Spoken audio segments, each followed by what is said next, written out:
रामजीरी मुंडोल में 3 दिवसीय रात्रिकालीन वॉलीबॉल प्रतियोगिता समापन वेग्यो आणि प्रतियोगिता मीने करणी क्लब मंडा चैंपियन रही और उपविजेता राम द्वारा खेलवारी।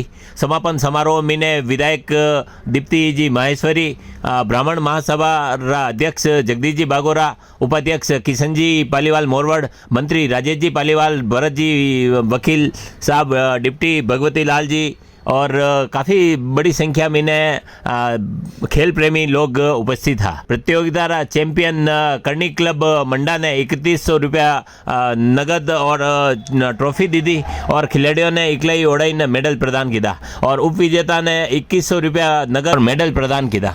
यह खबर गिरिराज जी व्यास अपन लिए भेजी है।